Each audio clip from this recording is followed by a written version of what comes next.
to the members of Congress who are here, the members of our administration, and of course leaders of NASA and leaders of our military, private sector partners, to all of you. This is a wonderful afternoon of celebration, the celebration of excellence. So today, for the first time in nearly 17 years, we award the highest civilian honor that our nation can bestow upon our astronauts, the Congressional Space Medal of Honor. Today, we welcome two American heroes to the White House, Colonel Douglas Hurley and Colonel Robert Benken. We also welcome their loved ones. In fact, as many of you probably know, for both Bob and Doug, space is a bit of a family business. Doug's wife, Karen, has made multiple trips to the International Space Station, and Bob's wife, Megan, helped repair the Hubble Space Telescope. So it turns out it takes a whole family to do the kind of work that you all have done to allow us to explore the universe. So thank you all, each and every one of you, for your service to our nation and to our planet. So early in the morning of July 21st, 2011, the Space Shuttle Atlantis touched down for the last time on the tarmac of the Kennedy Space Center. After 30 years of exploration, collaboration, and scientific discovery, the shuttle program had come to an end.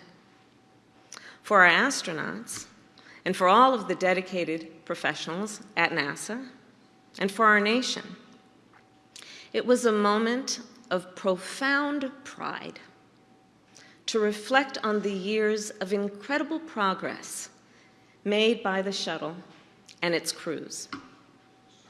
It was also a moment of real uncertainty. For 3 decades, the Space Shuttle had been America's only vehicle capable of carrying astronauts to orbit. But after the shuttle was retired, some wondered whether the United States could continue our long-standing leadership in space. Well, America had a vision. Even as the shuttle wheeled off the runway at the Kennedy Space Center, we were preparing to build a new spacecraft, one that would allow our nation to lead the next era of human space flight, to make our vision real. And so we understood the importance of collaboration. And we then turned not only inward to look at ourselves and our capacity, we also turned to the private sector, including the scientists and the engineers and technicians at SpaceX, a company whose innovation and agility has revolutionized the commercial space industry. And we turned to two Americans who have dedicated their lives to the service of our nation and to the exploration of space. Bob Benken, an engineer who helped assemble the International Space Station, a veteran of 10 spacewalks, and NASA's chief astronaut. And we turned to Doug Hurley, a fighter pilot, a test pilot, and the astronaut behind the controls of that final shuttle flight.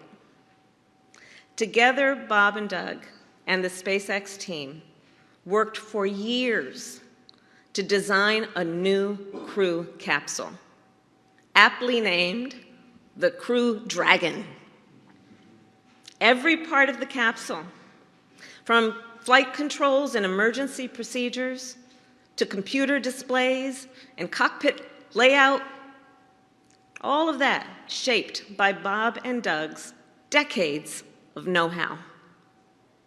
Once the capsule was built, Bob and Doug spent hundreds of hours testing thousands of flight scenarios.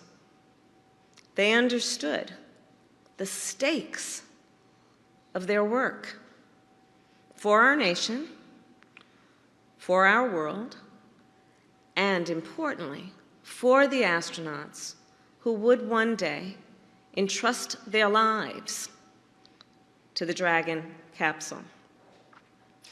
Last week, of course, our nation was reminded of the magnitude of that responsibility. On Thursday, we observed NASA's Day of Remembrance. We honored the members of the NASA family who gave their lives for our nation, including the crews of Apollo 1, Space Shuttle Challenger, and 20 years ago tomorrow, Space Shuttle Columbia. Those brave Americans remain in our minds and in our hearts, and we remember their memory as we, today and every day, vow to advance their legacy of exploration and of American leadership in space. And so that is what we have done and will continue to do. Which brings me to May 30th, 2020. Bob and Doug returned to the Kennedy Space Center. They suited up, they waved to their families, and they rode an elevator up nearly 20 stories. They strapped in to their seats and waited as the tanks beneath them filled with tens of thousands of gallons of fuel. And then they launched. Yeah, they did. Millions of Americans watched that day on the hills and sand dunes of Cape Canaveral, in living rooms, dorm rooms, classrooms, across our nation. We watched Bob and Doug's rocket rise from the launch pad. We watched it climb into the sky and then disappear from our view. For the first time in almost a decade, we witnessed American astronauts launch an American rocket from American soil. And for the first time in history, we saw astronauts reach orbit in a capsule built and launched by the private sector. 64 days later, we celebrated as those astronauts splashed down safely off the Florida coast. Bob and Doug, together, have written the first page of a new chapter in the history of American space flight. Through their ingenuity and bravery, they have helped rebuild America's bridge to low Earth orbit and to the International Space Station, where we conduct some of our most significant and advanced scientific research. In fact, in April of 2021, on the second flight of the Dragon capsule, we saw Megan fly to the International Space Station on the Dragon capsule. And there she was. She flew in the very same seat as her husband and where he sat just a year before. Think about that. And by partnering with commercial companies to advance their space capabilities, these two and these families have enabled NASA to deepen its focus on exploration, to invest in the first commercial space stations, to return American astronauts to the moon through the Artemis program, and to go to Mars and beyond. In the coming years, there is no doubt hundreds of people will fly to orbit in the capsule that they helped to test and build. Career astronauts, and also entrepreneurs, educators, artists, and yes, even students. Folks who otherwise would have only been able to look up and wonder will now be able to go to orbit and help make real the incredible potential of space. And some of those future astronauts are in the audience right now. Today, we are joined by 3 engineering students. Where are you guys? Katie, Savion, and Hailu, who are 3 young leaders. I see you guys. 3 young leaders who were inspired by the work of these 2 extraordinary men, and who may one day stand on their shoulders.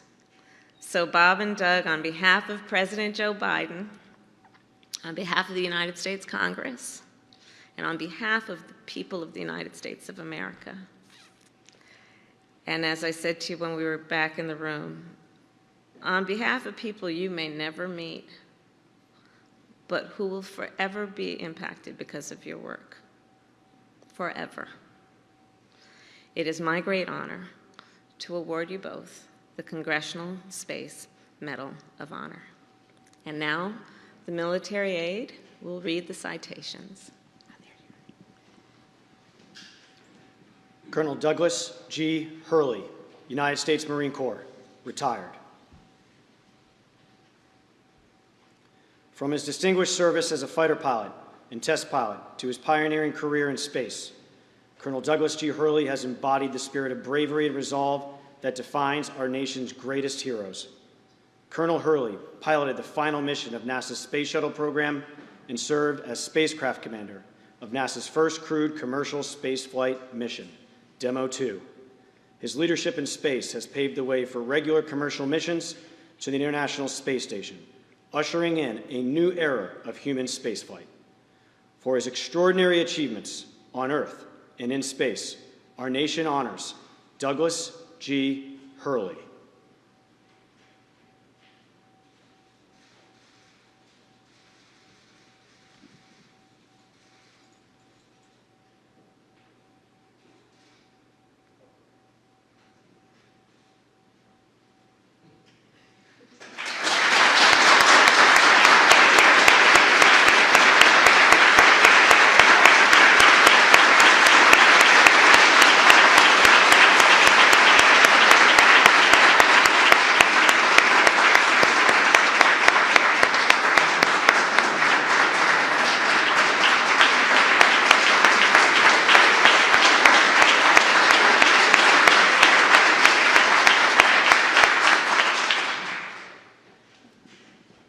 Colonel Robert L. Bankin, United States Air Force, retired. Colonel Robert L. Bankin has dedicated his career to advancing what is possible for humankind in space exploration.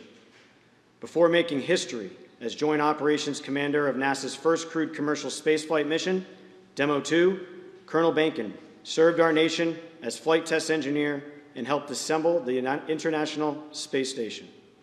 Through his courage and dedication, Colonel Bankin has accelerated the establishment of a new low Earth orbit space economy.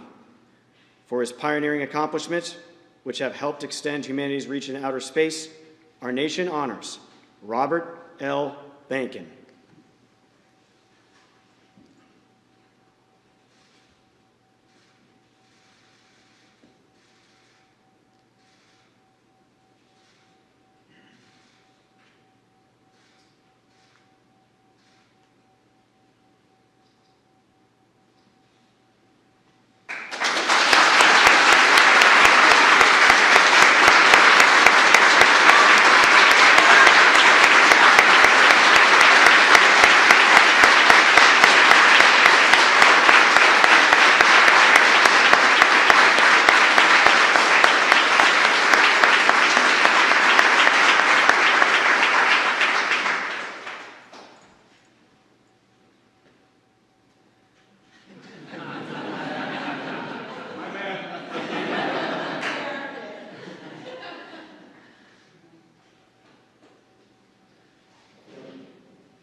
Bob and Doug represent the best of our nation.